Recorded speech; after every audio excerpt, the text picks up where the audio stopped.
Y Ahí ahí estamos, ahora grabé, sí. ahí empezó a grabar. Bueno, Ahí empezó a grabar. lo que yo estaba diciendo era que estaba leyendo el Evangelio de Juan, el capítulo 13, donde nuestro Señor está con los 12 discípulos en aquella noche especial y, y se acerca a los discípulos a limpiarle los pies. Y, es interesante la reacción que tiene el apóstol Pedro cuando llega el apóstol Pedro. Y él, pensando en términos de, oye, tú eres el primero, tú, ¿cómo es posible? Soy yo, que se supone que estoy abajo, ¿verdad? De ti, te tengo que lavar los pies. Bueno, hay muchas cosas que pueden aprender o entender de ese pasaje, pero hay algo que me llamó mucho la atención, es cómo podemos haber tenido durante 2000 años, que era lo que había dicho, cómo durante 2000 años pudo la iglesia sostener la idea de una jerarquía sacerdotal o bispacional de pastores, ¿verdad? Como una jerarquía como de cargos superiores, ¿verdad? Y en la base estarían como los creyentes que no son parte del sacerdocio o de la jerarquía, ¿no? Teniendo textos como estos pasajes de Juan capítulo 13. Y ahí Luis me estaba comentando sobre un farsante, ¿no? Uno que trajo aquí papel moneda. ¿No? Así que Luis, sigue comentando lo que estaba diciendo. Bueno, hablaba de Pseudo Dionisio, ¿sí? Mm, Pseudo Dionisio escribe dos libros, La jerarquía celestial y La jerarquía de la iglesia. Entonces, él lo que hace es basarse en el trabajo de un filósofo griego, Proclo, que a su vez es estudiante de Plotino, que era un neoplatónico. Entonces, lo que hace el neoplatonismo es fusionar las ideas de Platón, de las ideas, con la idea de Aristóteles de la analogía del ser. ¿Sí? Mm. Entonces, esto, o sea, Aristóteles en cierto modo supera las dificultades de Platón, pero los platónicos reaccionaron y sintetizaron los pensamientos de Platón con el pensamiento de Aristóteles. Entonces, esta idea de jerarquía en realidad está presente en el pensamiento de Pseudo Dionisio en virtud de la idea aristotélica de la analogía del ser. ¿Sí? Es la idea de que el ser es una composición entre potencia y acto. ¿Sí? Eh, que no todas las cosas participan del ser del mismo modo. Y esta palabra es clave porque participación es una palabra claramente platónica. ¿Sí? Entonces, como no todas las cosas participan en el ser del mismo modo, entonces es evidente que hay escalas de perfección. Hay un famoso argumento de Santo Tomás que habla de los grados de perfección en las cosas para concluir que Dios existe. Sí, es un argumento completamente neoplatónico y que muchas veces en ciertos entornos he planteado de que para que ese argumento funcione uno debe ser un neoplatónico en su metafísica.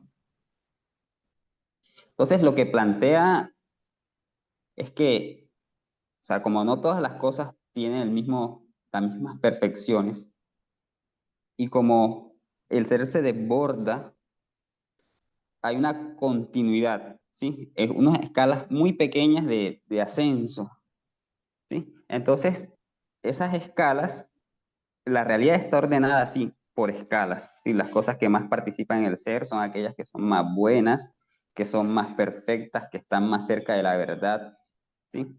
De aquí otra vez tenemos más teología, eh, la idea de que las cosas espirituales son más deseables que las cosas de la carne, que las cosas materiales. De aquí la oposición de muchos cristianos, por ejemplo, en- al consumo de alcohol, ¿sí? Al trabajo, porque o sea, consideran que esas actividades son menos elevadas en la escala del ser que la oración, que la piedad, que ir miércoles, jueves, sábado, domingo a la iglesia. O sea, así de profundo permearon las ideas de los neoplatónicos en la teología cristiana. Mm. Oye, pero ustedes no creen, o sea, yo voy aquí a hacer una observación. Si bien esto de los neoplatónicos entregaron una articulación, digamos, muy elaborada, un edificio prácticamente, ¿no?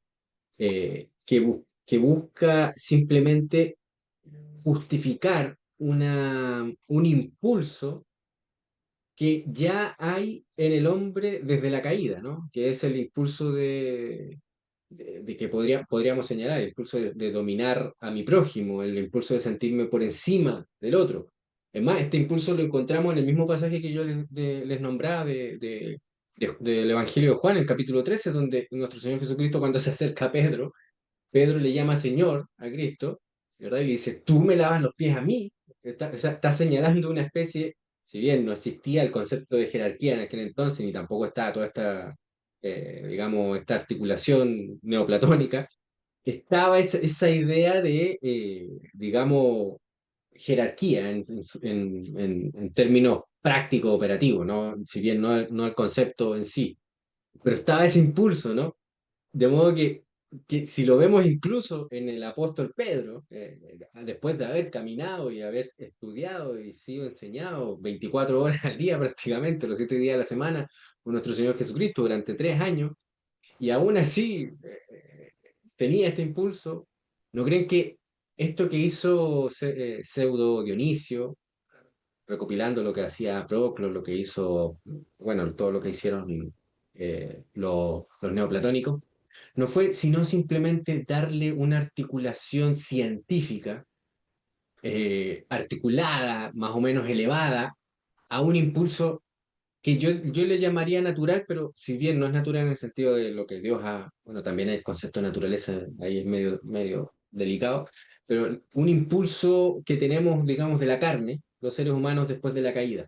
No sé si me entienden la idea que estoy planteando. Sí, claro, porque Luis estaba atacando el tema desde una perspectiva más histórica. Claro, no, Pero, sí, sí. Pero fíjate, antes de darte la palabra, hermano, fíjense que a lo que quería llegar, fíjense que una cosa que venías diciendo, Millo, antes de que empezáramos a grabar, y antes de que yo conversara, era que a ti te gustaba escuchar a otros tipos filósofos que incluso eran paganos y criticar estas cuestiones. Y que te llamaba más la atención de leer incluso a académicos cristianos, que trataban de esta manera de forma muy elevada, ¿no? Y Joseph, yo estaba pensando, y con esto termino, yo estaba pensando que incluso en la misma academia existe ese impulso, ¿no? De que por ejemplo, les voy a darle un ejemplo. Está la idea de que las cartas del apóstol Pablo eran epístolas, porque epístolas era la forma literaria, académica, elevada, en los días de los apóstoles, de la gente culta. Pero ¿por qué no tratarlas como simples cartas que eran escritas a hermanos? ¿Por qué llamarles epístolas? ¿Por qué darle esa calidad como académica? ¿Por qué siempre como darle como esa jerarquía, por decirlo así, ¿me entiendes? No sé si me entiende ese impulso que hay de querer darle como como una elevación, no sé si me entiende lo que quiero decir. Luis, pues estaba leyendo a James Anderson, que es un profesor de apologética, hablando sobre la definición de filosofía. Y curiosamente, él habla de la filosofía en términos bastante negativos. Sí, él dice que la filosofía es el intelecto tratando de justificar lo que hay en el corazón del hombre. Así que Ahí después está. de la caída, o sea, después de la caída, la filosofía de los no cristianos es su proyección intelectual para dominar a los demás. Ahí está en el blanco. Sí, Ahí claro. está Bueno, eso era lo que quería decir, básicamente, a lo que quería señalar, ¿no? Y lo que hicieron estos tipos como el falso, el farsante que se hizo pasar por Dionisio, fue entregar una articulación muy bien elaborada, un edificio muy bien construido, sobre la base, por supuesto, de la mentira y del pecado, de la falsedad, ¿no? Sobre la base de la arena, pero está muy bien edificado porque ha perdurado durante 2000 años, ¿no?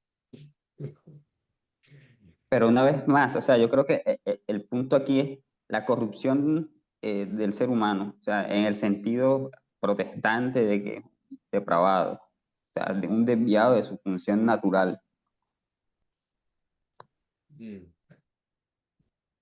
claro, claro. Y bueno, estaba yo analizando, por ejemplo, los títulos que hay en el Nuevo Testamento. eh, no sé si llamarle títulos, sino los dones y los servicios que hay en la iglesia, en la asamblea, ¿no? Las funciones ministeriales le podríamos llamar, y comparándolo con los títulos que existían en los días de los apóstoles, en los días de nuestro Señor Jesucristo, ¿no?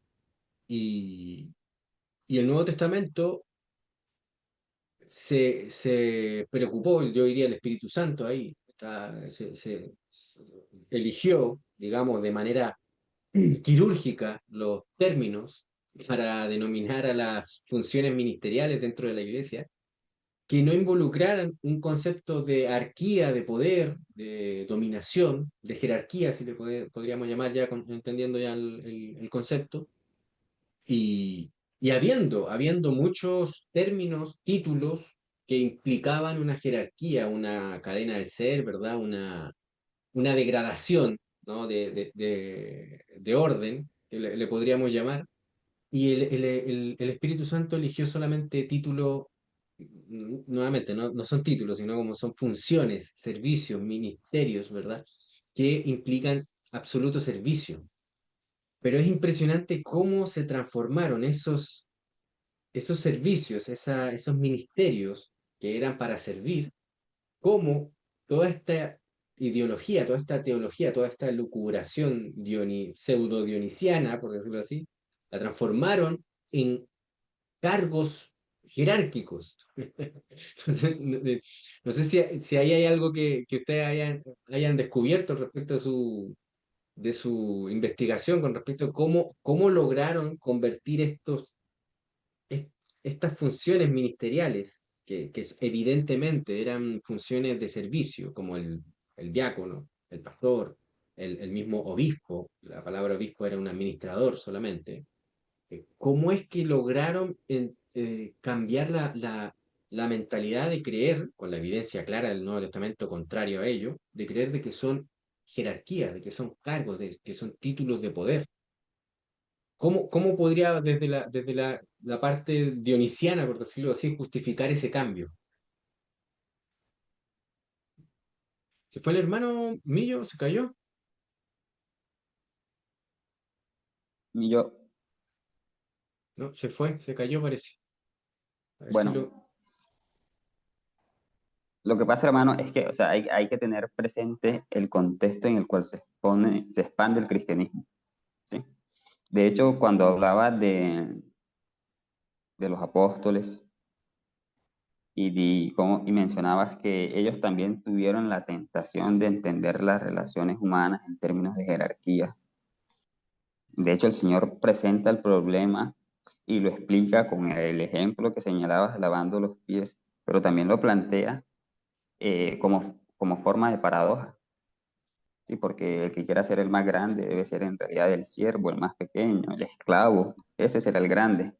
Eso es una paradoja para el pensamiento jerárquico. Mm, Eso por un lado. O sea, que ese entendimiento estaba ya presente en esa zona en la que nace y se empieza a expandir el cristianismo. Pero a lo otro, respondiendo a tu pregunta concreta de cómo pasamos de esas descripciones, o sea, por un lado tenemos el ejemplo de nuestro Señor lavando unos pies, ¿sí? Pero luego tenemos la jerarquía eclesiástica, ¿sí? ¿Cómo llegamos a eso? Creo que era parte de lo que trataba de decir en mi primera intervención, de que es que los griegos entendían la realidad de ese modo, o sea, ya era una realidad estratificada, ¿sí? O sea, se es en escalas, ¿sí? Que hay escalas que los cambios son imperceptibles de un nivel respecto a otro por cierto principio metafísico que ellos creían, pero esa escala siempre estaba presente. ¿Sí? Entonces, lo que hace Pseudo Dionisio es decir, mira, en el cielo las cosas están estructuradas así, jerárquicamente. ¿Sí? Está Dios, luego están los ángeles, luego están estos ángeles de menor rango. Ah, no. Y estos ángeles todos están organizados por estos rangos. ¿Sí? Ahí debería estar grabando, ahí está grabando, ahí volvemos. Sí, ahí Sí, estamos. ya, hermano Luis, si se acuerda de lo que estaba diciendo, yo uno las cosas después.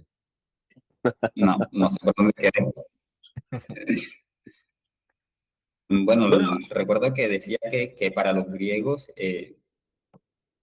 o sea, la visión de la realidad de los griegos era que era un todo, ¿sí?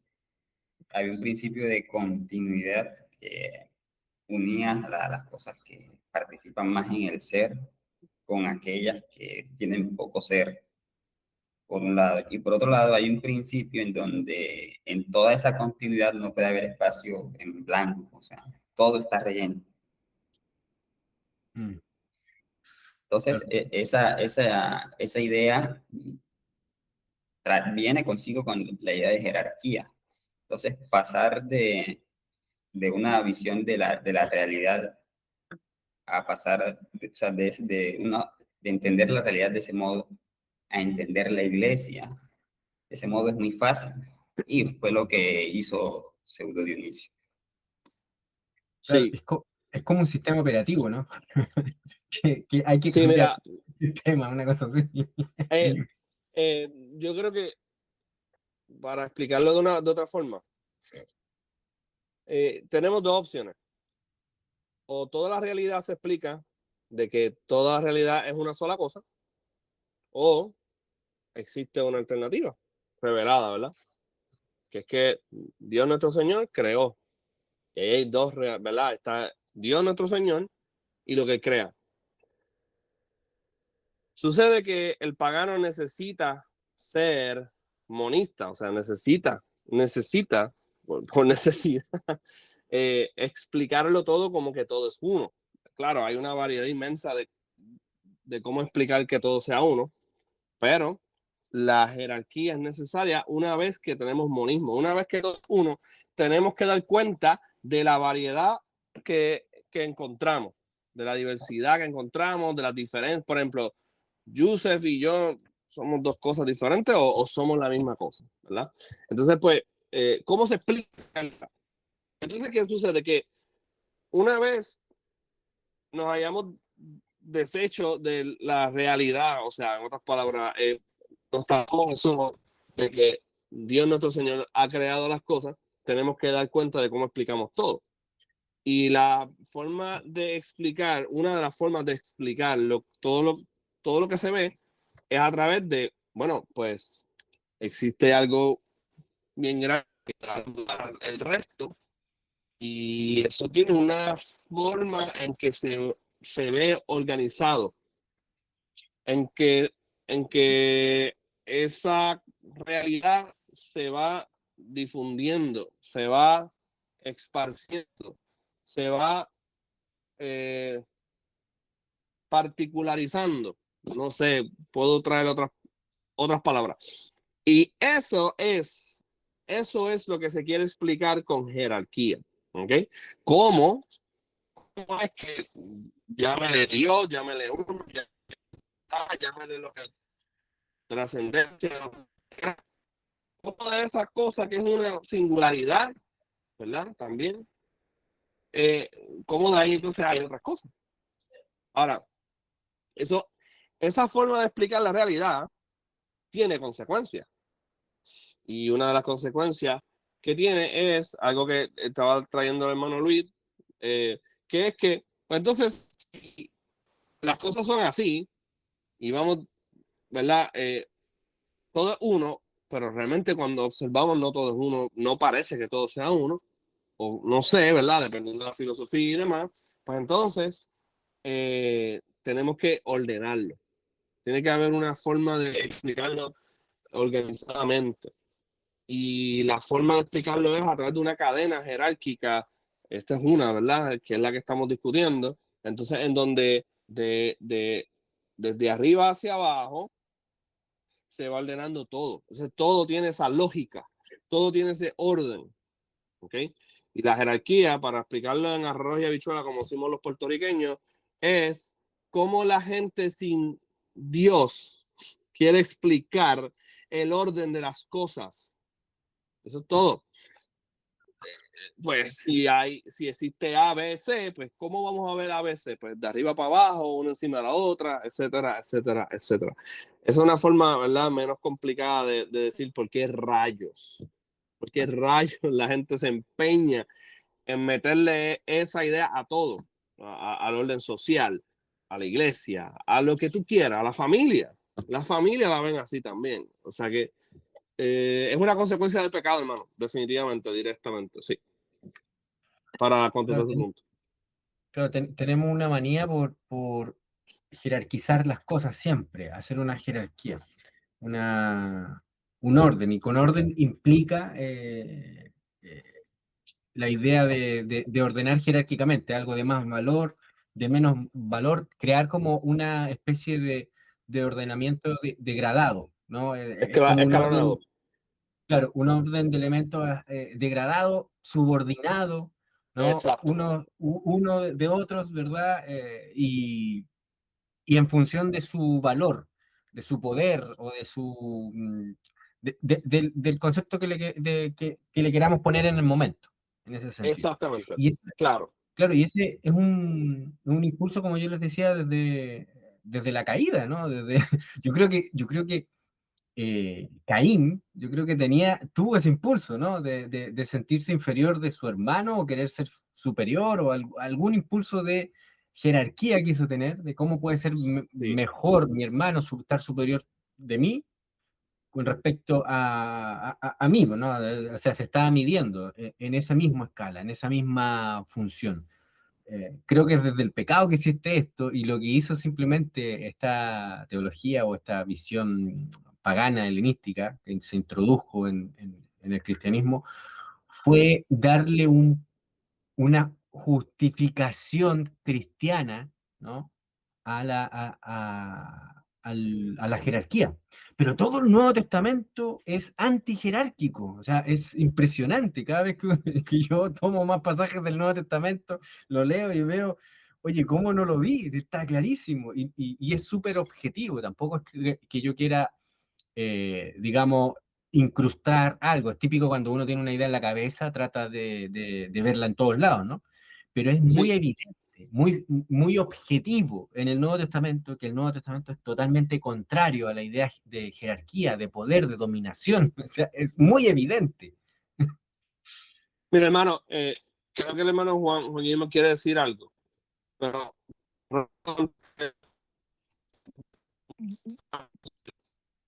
Pues yo es creo que, bueno, inevitable. qué pena, hermanos, más que decir, porque pues yo todavía me considero un aprendiz, todavía sigo aprendiendo mucho. Es preguntas. Tengo dos preguntas por ahora. No sé si se puede hacer preguntas ya o si quieren continuar y las preguntas las hago luego. Hágala, a lo mejor ¿No? nos adelanta.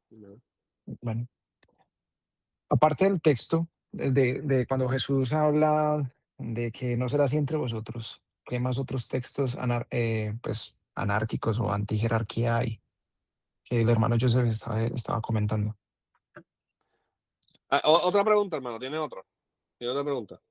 Ah, bueno, y la otra pregunta es, ok, entiendo que el cristianismo es antijerárquico, eh, pero para mí en este momento sí es como más objetivo mirarlo hacia el Estado, ¿cierto? Hacia el Estado, hacia gobernantes, bueno, en fin. Pero, por ejemplo, en empresas, en compañías, en lo laboral, ¿es viable la jerarquía o cómo funciona, según Dios, según las escrituras, ese tipo de autoridad? Ok. Yo tengo varias respuestas, pero no sé si Yusef quiere decir algo. Yo lo que iba a decir antes de seguir es que inevitablemente sin Dios, si queremos ignorar a Dios, vamos a terminar en un pensamiento subordinacionista. Yo he estado estudiando este tema, no hay salida. Es o te sometes a Dios y su ley, su palabra, o terminas buscando la forma de explicar y subordinar las cosas, ¿ok? Escalonadamente. El problema es que la jerarquía, ¿verdad? Esa forma de subordinación, es inevitable que vayan a haber escalones, ¿ok? Sí, van a haber escalones que tienen algún tipo de relación con quien lo aplasta, por decirlo así, pero van a haber escalones que están completamente enajenados con los superiores, por decirlo de una forma. No sé si se me entiende.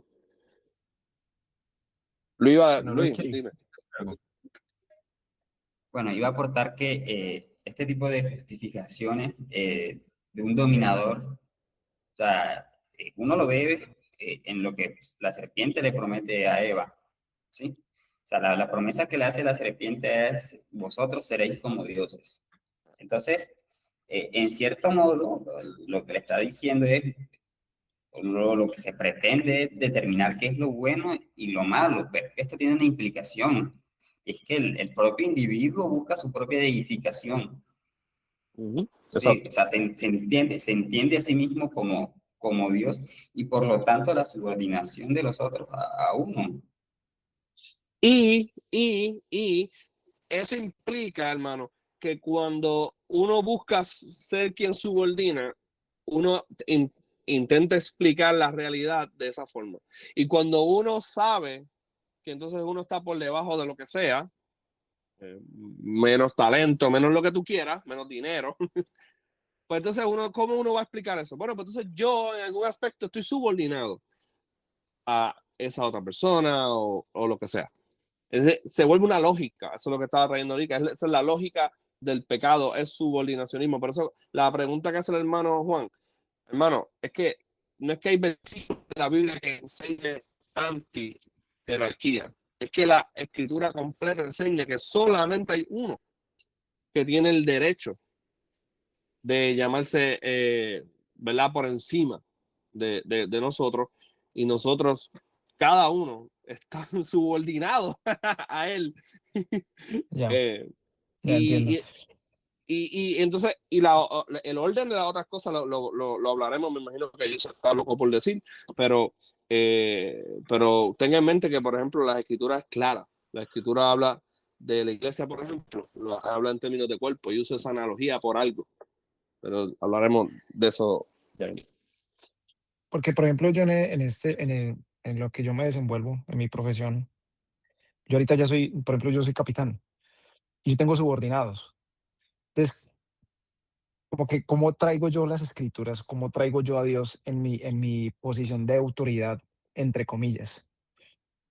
Sí, hermano, porque ellos no están subordinados a usted, realmente. Ellos están subordinados a su responsabilidad, a su servicio. Ellos están subordinados a usted en el sentido de que usted está subordinado a su creador, que le ha puesto una responsabilidad en sus manos. En ese sentido, podríamos hablar, a mí no me gusta usar subordinado, pero sabemos de qué estamos hablando aquí, ¿verdad? Somos adultos. Pero usted tiene un cargo de responsabilidad que por ende le da autoridad. En ese sentido, usted sí tiene mucha autoridad. Y segundo, hermano, que exacto, usted sirve a ellos como Marlene, usted sirve a ellos. Y segundo, que usted no está absolutamente por encima de ellos. Cuando usted, no sé, se termina la jornada, usted posiblemente esté subordinado a ellos entonces en otros aspectos de la vida, ¿o no? O es que usted le suple todo y No, sabe no, claro, todo, ¿verdad? claro. Y Y ahí es que, precisamente pues, cuando yo tengo esas conversaciones con mis primeros oficiales, yo les digo, es que yo, o sea, mi autoridad se basa en un servicio. O sea, yo estoy acá para servirle. O sea, yo aquí no estoy para mandarlo o simplemente que es que por mi uniforme entonces ya visto una autoridad. No, es que yo estoy para servirle, para protegerlo, para velar por su bienestar y que esté seguro, y no solamente por él, sino por todos los pasajeros que yo llevo en el avión. El hermano amén, Luis, Yusef. que el hermano Sí, Luis. claro, claro.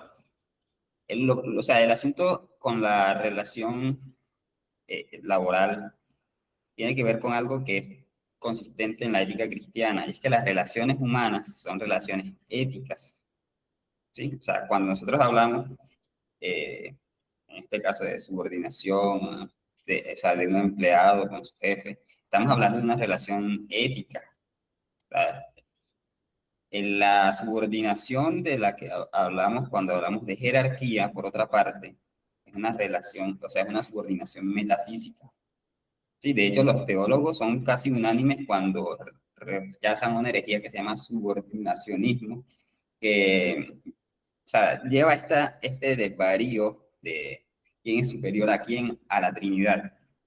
¿Sí? O sea, hay teólogos que han propuesto que el Padre es superior al Hijo, en un sentido metafísico. O sea, y los teólogos respondieron, eso es una herejía.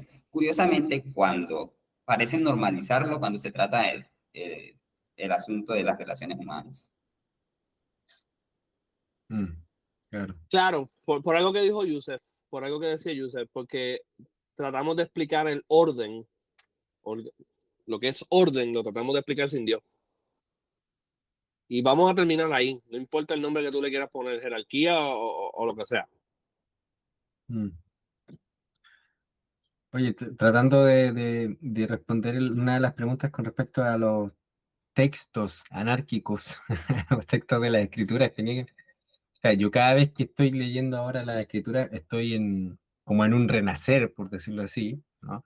De, de, ahora que estoy volviendo a la escritura, digamos, leyendo, haciendo exégesis en ella. Oye, me maravillo, de verdad que impresionante la escritura cuando uno vuelve a ella y tiene las respuestas ahí, y a menudo lo que es la tendencia en la iglesia protestante, incluso, la iglesia protestante reformada, súper de 1517 y todo el tema, es no ir tanto a la Biblia, es leer a hombres. Que yo no estoy diciendo que esté mal, ¿no? No estoy diciendo que es malo tener, yo tengo muchos libros de muchos teólogos y muchos de ellos son muy buenos escritores, pero prácticamente nos volvemos exégetas de teólogos en vez de ser exégetas de las escrituras, y que estos libros sean unos recursos interesantes cuando uno tiene una duda, ver, oye, lo que han dicho otros hermanos al respecto para obtener discernimiento, no para saber cuál es la verdad última, sino para ir aprendiendo, ir sabiendo, teniendo un discernimiento al respecto. Y he estado haciendo en mi último estudio los domingos una exposición de la Carta a los Gálatas, eh, y, y hay un tratamiento y una argumentación, una línea argumentativa del apóstol Pablo, que uno tiene que estudiar la carta entera, no puedes estudiarla por partes. Tienes que ir siguiendo la argumentación y la línea argumentativa que llega el apóstol Pablo. Y el clímax de esa argumentación del apóstol está en el capítulo 3, ¿no? En el cual él empieza a hablar de cuál es el propósito de la ley, cuál es qué relación tiene con la promesa de la fe, demostrando ya en el capítulo 2, demostrado en el capítulo 1 de que la salvación es por la fe, pero en el 3 empieza a hablar acerca de la ley en sí misma. Y una de las cosas que plantea en este capítulo, en el capítulo 3, es cómo Dios nuestro Señor, o incluso dice la escritura dice que encerró a todos, a todo el mundo, bajo condenación, y los encerró en un orden que era, que va a explicar en el capítulo 4 luego, en los primeros versículos, 1 al 7, si mal no recuerdo, que es con el que hace una analogía, con la analogía de un ayo, de un pedagogo. El pedagogo en aquel entonces no era lo que nosotros entendemos hoy de pedagogos, que son maestros de niños. No, el pedagogo era un esclavo que estaba a cargo de, digamos, dirigir y contener al hijo para que el hijo se comporte. Si se portaba mal, lo corregía, incluso tenía una vara para castigarlo, y era contratado por el padre de familia para que el hijo, el que iba a ser el heredero, pero que estaba en condición el apóstol Pablo usa la palabra nepio, de un hijo, incluso se podría decir, la traducción podría ser un no parlante, un incapaz jurídicamente de representarse a sí mismo, y mucho menos de representar su herencia, por decirlo así, de forma jurídica. eh, esa condición de niño, él hace esta analogía de un ayo que lleva a su hijo, ¿no? Con el mundo, no solamente con Israel, lo hace con todos los que iban a ser de la promesa, con todos los que iban a ser herederos de la promesa, que eran los que iban a confesar la fe, gentiles y judíos incluidos, ¿no? En ese sentido, el apóstol Pablo dice que la ley encerró a todo el mundo en esta condición y en esa condición caída emerge esa visión jerárquica. Es interesante que el apóstol Pablo achaca esa visión de poder, de dominación, de distinción, de distinguir entre judío, griego, entre mujer, hombre, ¿no? Entre esclavo y libre, que estaba dentro de la maldición de la ley, y con la maldición de la ley el apóstol Pablo está aludiendo a todo lo que surge en la condición de rebelión contra Dios, en los quebrantadores del pacto y la ley de Dios, que es lo que hemos estado diciendo desde un principio, ¿no? Que son los hombres ese impulso de dominar a otro, ¿no? Y dice que el apóstol Pablo dice que a toda la humanidad, incluyendo Israel y a los gentiles, envió a estos ayos, a estos, digamos, agentes externos que castigaran a la humanidad. Que fuese como una especie de ayo que castigaba a los niños que estaban en una condición de nepios y encierra a toda la humanidad en esa analogía. Y de ahí podemos entender que existían estos tiranos, estos señores, debido a la condición infantil de la humanidad. Pero el apóstol Pablo dice, lo leo acá, dice, pero venida la fe, una vez que se cumplen las promesas, cuando viene el Hijo, se encarna el Hijo, ¿no? Pero venida la fe, ya no estamos bajo ayo, ya no estamos bajo esa esclavitud, pues todos sois hijos de Dios por la fe en Cristo Jesús, porque todos los que habéis sido bautizados en Cristo, de Cristo estáis revestidos. ¿Y qué significa estar revestido de Cristo? De un hombre adulto maduro, ya no eres un nepio, sino que eres un hijo que se ha revestido de heredero. Ahora eres señor de todo en ese sentido, porque eres coheredero con Cristo. Y la conclusión del apóstol Pablo es que dice, ya no hay judío ni griego, no hay esclavo ni libre, no hay varón ni mujer, porque todos vosotros sois unos en Cristo. Está negando ahora la condición en la que el pecado, la rebelión, llevó al mundo a la condición de dominación, de unos pocos hombres dominando a todos los demás. Y esa lógica de poder satánico, de la que hablaba Luis, ese ordenamiento en Cristo fue destruido. Y la iglesia ahora es la luz, digamos, que viene a traer la destrucción de ese ordenamiento. ¿Se entiende la argumentación que está haciendo el apóstol Pablo Sí, aquí? sí, esa es la lógica de Génesis, hermano, del pacto de dominio. Exacto. El Señor le entrega el dominio al hombre y cuando el hombre desobedece no quiere ejercer dominio. Así que por ende va entonces a estar por debajo de alguien y eventualmente si usted no es, ¿verdad? Lo que es el dominio propio y otras cosas. Eso es parte del problema del pecado. Nosotros acá nos Claro. estamos diciendo peligro de estas instituciones que no quieren que tú madures.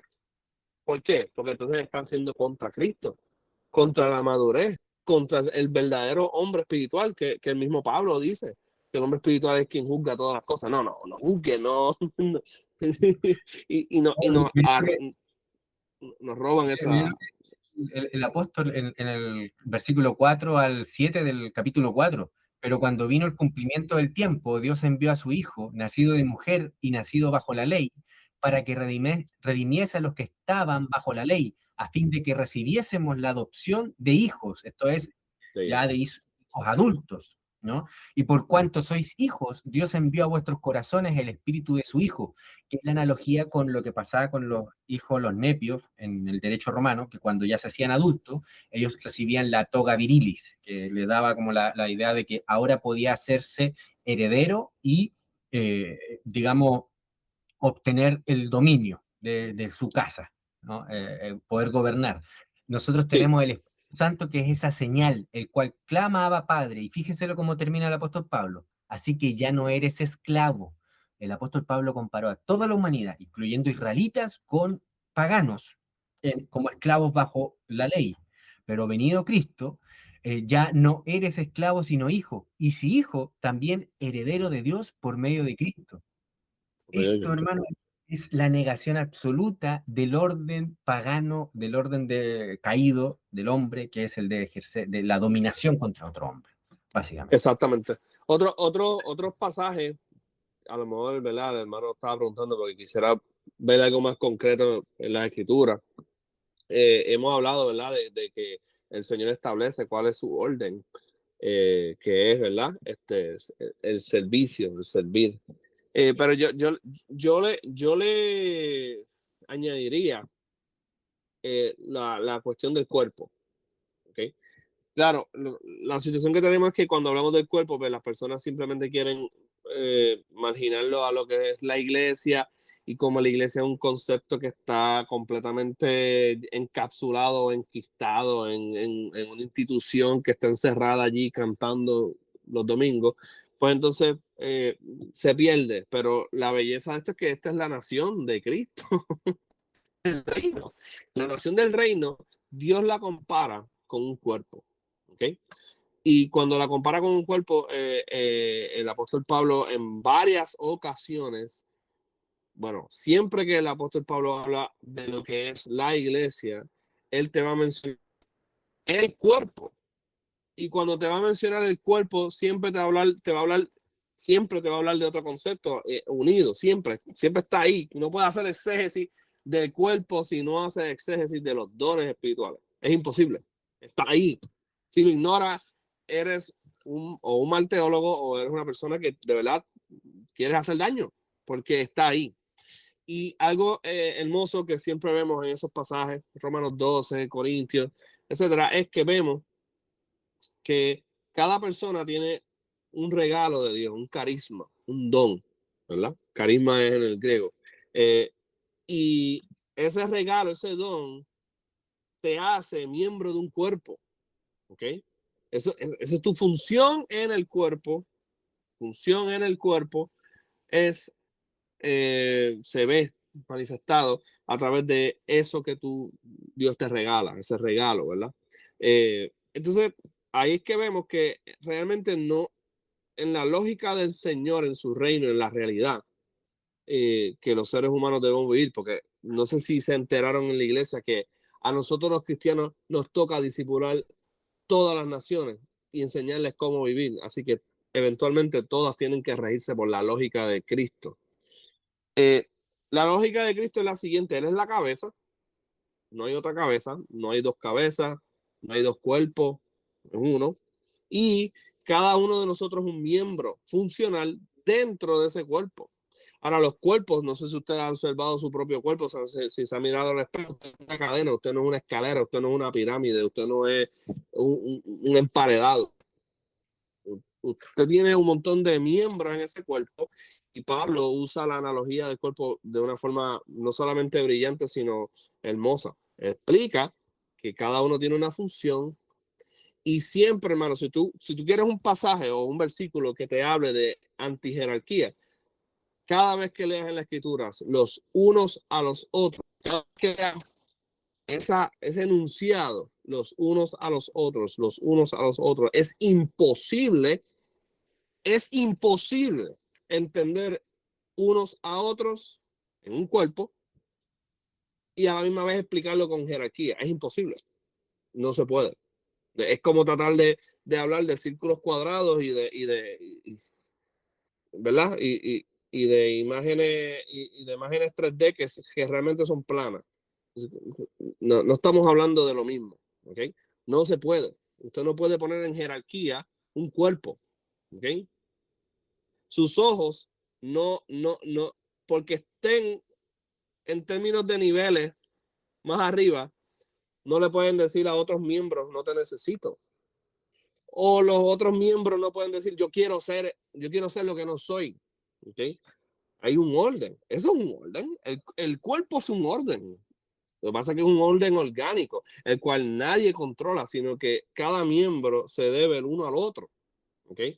Y como eso a los paganos no les gusta, porque entonces no podemos hablar de cómo subordinar al otro, cómo justificar entonces, cómo aplastar a la gente, pues entonces tenemos que deshacernos del cuerpo, cercenarlo, quitarle los brazos, quitarle los ojos, lo que tú quieras, y meterlo en un molde de lo que no es, y arrancarle algunos miembros para entonces que encaje en nuestra visión pagana de la realidad.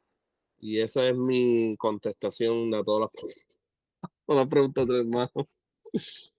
Oye, Muchas antes gracias. de darle la palabra a Luis, solo leer con esto que dijo Millo, Es lo que dice el apóstol Pablo. Ya no hay judío ni griego, no hay esclavo ni libre, no hay varón ni mujer, porque todos vosotros sois uno en Cristo Jesús. Ahí está resumido. Luis, tú querías decir algo. Claro, hermano. La doctrina de la creación. O sea, cuando nosotros leemos la escritura y entendemos la doctrina de la creación, en realidad tenemos un desafío al monismo griego. O sea, si hemos dicho que esta idea de la jerarquía tiene sentido en una visión del mundo eh, donde todo es uno y que hay una especie de escalera o una escala del ser. Cuando nosotros miramos la teoría de la realidad cristiana, nosotros nos encontramos que no es uno, hay dos, ¿sí? Entonces está Dios por un lado, que es creador, y está todo lo demás que no es Dios, que es su creación, ¿sí? Y ahora, a nosotros como humanos, se nos dice que somos creados a imagen y semejanza de Dios, pero una vez entendemos esta diferencia entre el creador y la criatura, nosotros no tenemos una base desde el punto de vista de la metafísica para establecer una teoría social de una escala social jerárquica y cosas por el estilo. Mm. Exactamente. Es que, es que es inevitable que si tú sigues al creador como cabeza, ¿verdad? En este caso, usando la analogía del cuerpo, pues entonces ya tú no te puedes creer cabeza.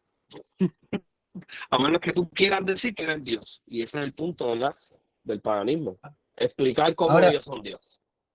ahora a lo mejor un hermano, quizás estos argumentos les puedan costar seguirlos, porque puede que sean un poquito profundos. Hay otra forma de explicarlo más fácil. Hermano, hay que imitar a Cristo. Estamos llamados a imitar a Cristo. ¿Y qué le dijo Jesucristo al apóstol Pedro cuando el apóstol Pedro le dijo que no, tú no me laves los pies? Perdón, Jesucristo simplemente lavó los pies y para ello necesitaba arrodillarse y no era simplemente una ceremonia así como hacer como que lavaba los pies, era lavar literalmente los pies, hermano, era limpiarlos de verdad y para eso había que arrodillarse y eso era un trabajo que hacían solamente los esclavos, ¿no?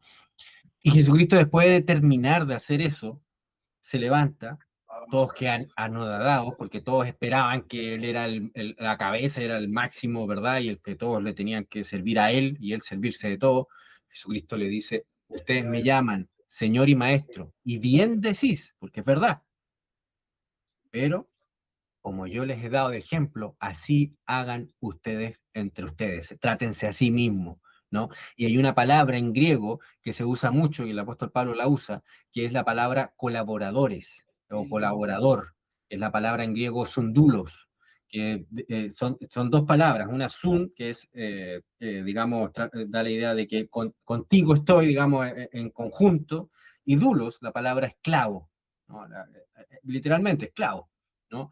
Esa palabra denota la transversalidad de todos los hermanos, incluyendo los apóstoles, incluyendo a los cristianos, al cristiano que en el pensamiento pagano humano podríamos pensar que es el más insignificante, él tiene la misma dignidad, el mismo, ya usar la palabra jerarquía es entrar en lo mismo, pero pues, si queremos usar el concepto de jerarquía, tendrían todos la misma jerarquía, por decirlo así, ¿no? Y esto viene de la enseñanza de Jesucristo que la reiteró varias veces, no una vez o dos veces, así como para que se acuerden, no, es la reiteración tremenda. Es el gran mensaje de nuestro Señor Jesucristo, es que la iglesia, los cristianos, el cuerpo, nos amemos los unos a los otros, nos veamos en el otro a uno mayor. Esa es como la idea, ¿no? Seamos siervos los unos de los otros.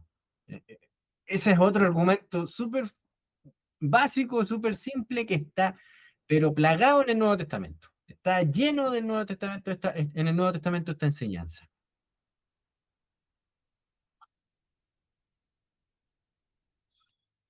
No sé si alguien más quiere Ya. añadir algo. Creo que Juan, hermano Juan iba a decir algo. Bueno, gracias por las respuestas, hermanos. La verdad es que, pues, a ver, para mí es un poquito hay un conflicto a veces que entra en mi cabeza porque yo veo como la historia de la humanidad como si fuera cíclico. es Babel, por allá en Israel, entonces vuelven a la misma mierda, y después entonces ahorita con el Estado, o sea, es muy cíclico, entonces a veces como que es muy complicado para uno en su mente eh, pensar en un futuro donde vamos a estar todos en un gobierno teocrático, donde todos estemos eh, pues obedeciendo al verdadero rey, que es Cristo, ¿cierto? Y no bajo un arcos, ¿cierto? Que nos gobierne y nos diga cómo vivir. A veces es difícil porque veo que en la historia de la humanidad es como todo tan cíclico, como que volvemos a la luz y volvemos a la oscuridad y vuelve la humanidad a la luz y a la oscuridad, así. No sé, yo lo veo de esa manera y a veces como que me es complejo y me acongoja un poquitico como el espíritu, hermano. Luis, Mm. Pues se me viene a la mente Salomón, ¿sí? Eclesiastés. No hay nada nuevo bajo el sol. ¿Sí? Lo que un día fue, volverá a ser. Es que los hombres no tienen nada nuevo que inventar.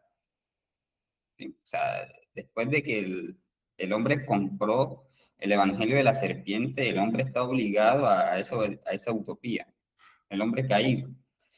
Ahora, a respecto de la noción cíclica esta, o sea, el Eclesiastés termina diciéndote, joven, acuérdate de tu creador antes de que pasen los días de tu juventud. Ahí no tiene sentido, o más bien, o sea, la experiencia del hombre no tiene sentido si la vida es cíclica, y es lo que está explicando a lo largo de sus 12 capítulos, y al final dice, joven, acuérdate de tu Dios antes de que pasen los días de tu juventud. No es la alternativa. O sea, no es la única alternativa que tenemos los hombres en la historia. Siempre podemos eh, retrotraernos y pensar en nuestro creador. Y bueno, respecto a esta idea de que parece que siempre los hombres caemos, San Agustín, ¿sí? Creo que él hablaba de dos eras o de dos ciudades, ¿sí? La ciudad de los hombres, que dice San Agustín que era una ciudad caracterizada por el amor de sí mismo, o sea, el hombre amándose a sí mismo. Y por otro lado estaba la ciudad de Dios, que era una ciudad caracterizada por el amor de los hombres hacia Dios. Y él utiliza la palabra en latín oxiaculum, que significa este siglo, ¿sí? O sea, nuestro tiempo es un tiempo, por utilizar la palabra secular, ¿sí? Temporal, que además está mezclado con la ciudad celestial, que es eterna. O sea, es una ciudad que no pasa hasta que esta ciudad que es celestial, que es inmutable, se termina por imponer en la historia. Y es un asunto de mí, o sea, de comparar cómo están nuestros días, que a nosotros nos parece horroroso.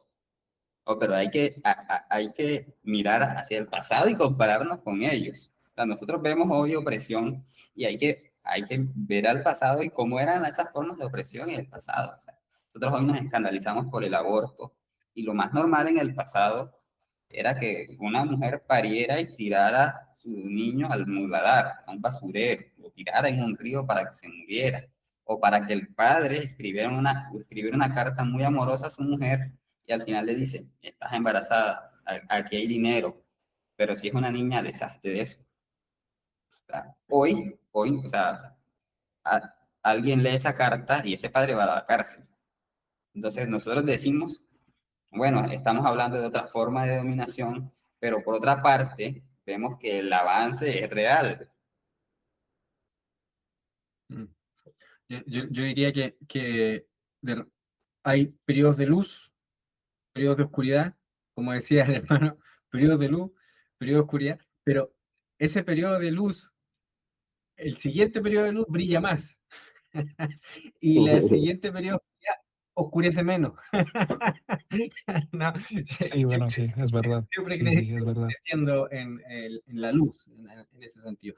Y oye, se me había olvidado responder la pregunta del hermano con respecto al trabajo, que es bien, bien importante responder, porque es una pregunta que va a surgir mucho en la mente del cristiano cuando se ve en esto. Yo trabajo también en una empresa que, si lo vemos humanamente hablando, es jerárquica. Pero lo primero que hay que dejar en claro, ninguna empresa, ninguna asociación voluntaria es jerárquica. No existe jerarquía en las empresas.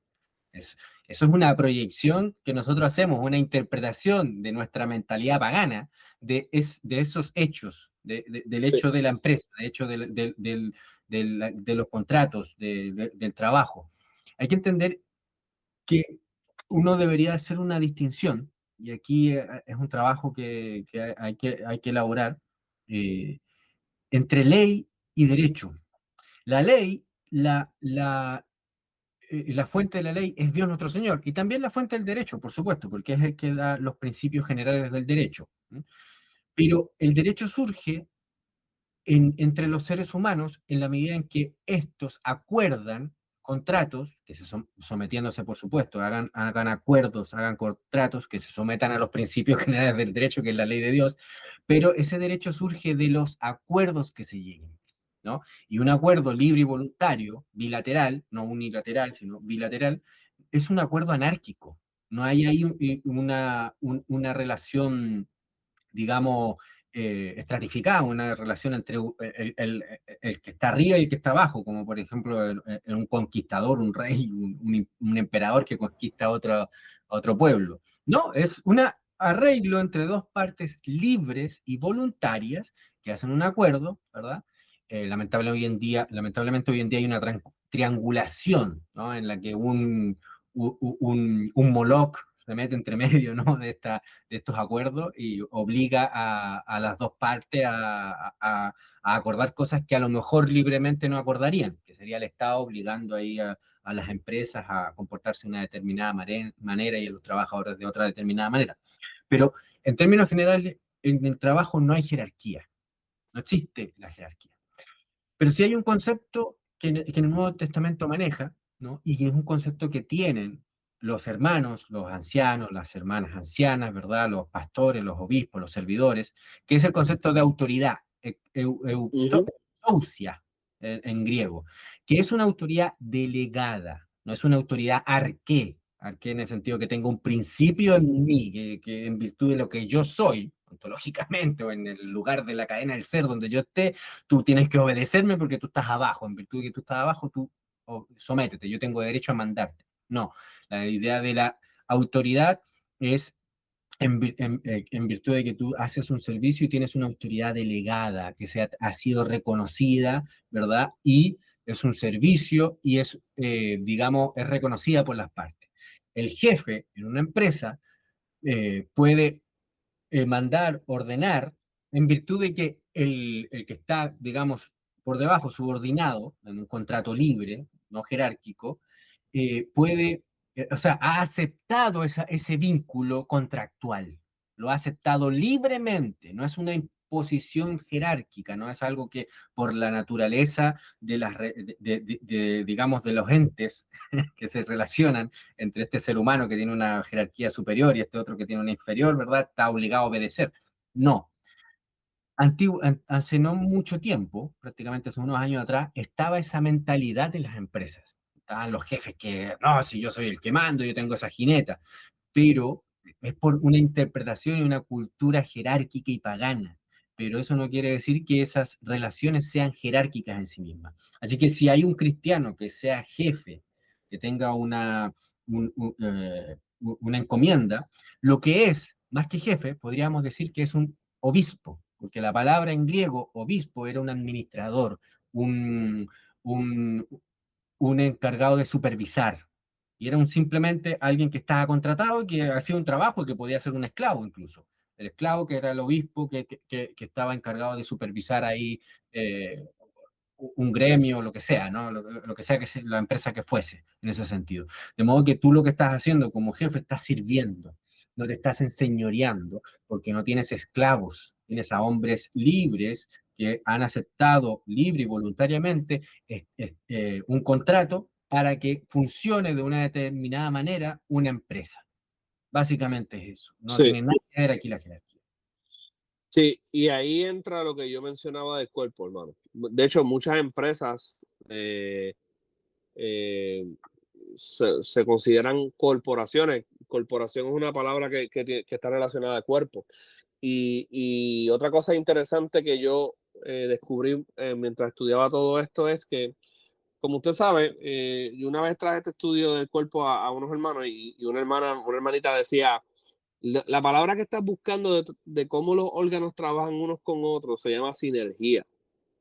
Me pareció que muy acertada y después me puse a investigar si este concepto también las empresas lo estaban usando. Y hermano, yo le insto a usted a que usted vaya a YouTube o a lo que a usted le guste y entre esos dos conceptos, empresas y sinergismo, para que usted vea que ya las empresas están cambiando todo su lenguaje porque ellas quieren ser sinérgicas, hermano.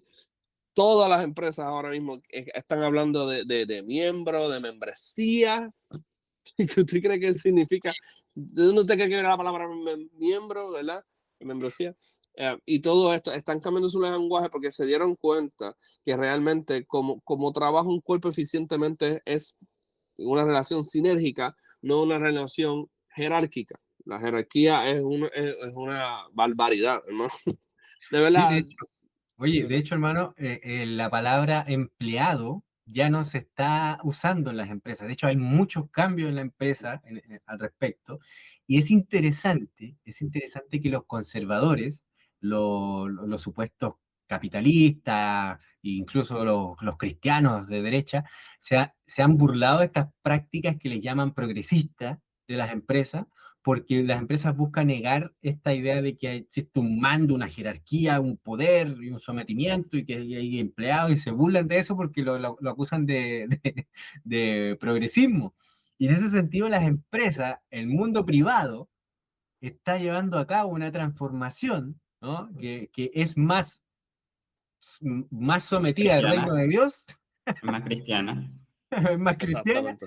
que el mundo del poder de los Pues, políticos, ¿no? pues hermano, hablando aquí de trabajo y esclavitud, ¿sabe qué filósofo estaba bien interesado y tenía una filosofía que justificaba la esclavitud? Ese miserable de Aristóteles. Ah, ya, sí. Habla del esclavo como un esclavo natural porque no sirve para otra cosa que el uso de su propio cuerpo. Pero Aristóteles es un eructo en la historia de la humanidad, definitivo. Porque el tipo no quiso ni ser platónico, pero entonces compró las peores ideas de Platón. Superó a Platón.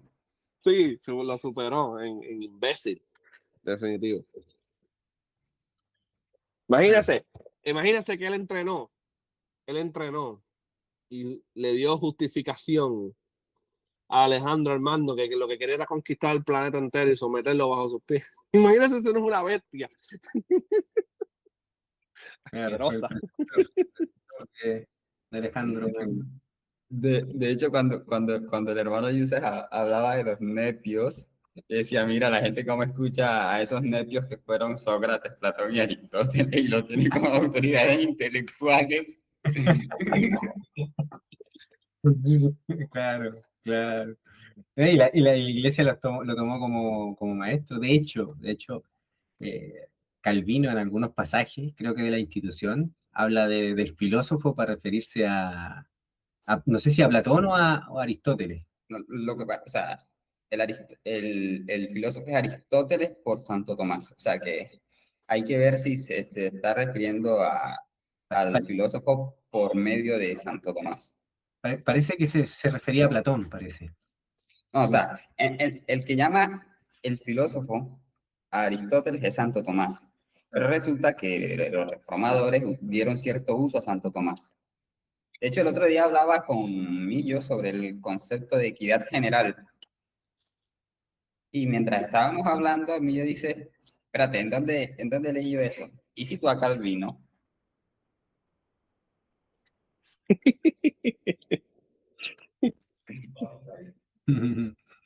Así con la cosa. Mira, Bueno, Yusef, yo sé que ya nos vamos. ¿Había algo que te interesaba que habláramos tal vez en otra, verdad? De eso de, no sé, Dionisio, o tal vez la cadena del ser, no sé, jerarquía, no sé si hay algo que en específico que te interesa de Oye, ese tema.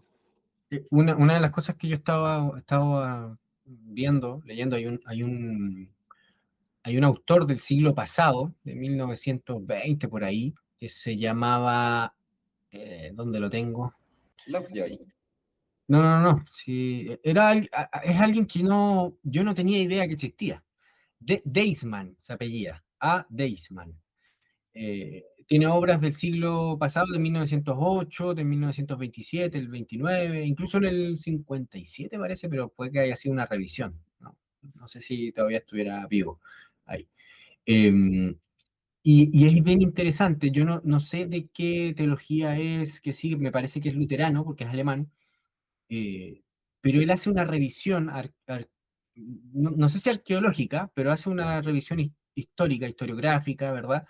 Investigativa del Nuevo Testamento y de los títulos, digamos, hace un análisis del Nuevo Testamento en el contexto histórico en el que se desarrolló, digamos, los apóstoles y nuestro Señor Jesucristo.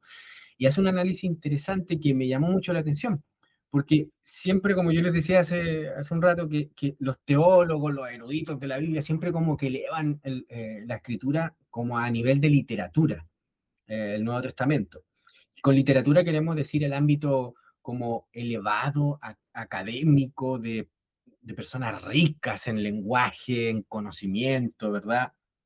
eh, como la casta alta de las sociedades, y como que suena bien, ¿no? Como que el Nuevo Testamento, no, si el Nuevo Testamento tiene una riqueza literaria, es como darle como esa casta alta, ¿no? El Nuevo Testamento. Y es interesante el tono que le da Deisman, que hace ver que, oye, el Nuevo Testamento no tiene nada que ver con la clase alta, no tiene nada que ver con la, con esta idea refinada, digamos, no, son hombres y mujeres del vulgo. El apóstol Pablo, perdón, el apóstol Pedro era un pescador. El apóstol Pablo quizás era como el más, digamos, el más refinado de todos los escritores, bueno, también con Lucas, que también era un tipo que sabía muy bien de historiografía y todo eso, pero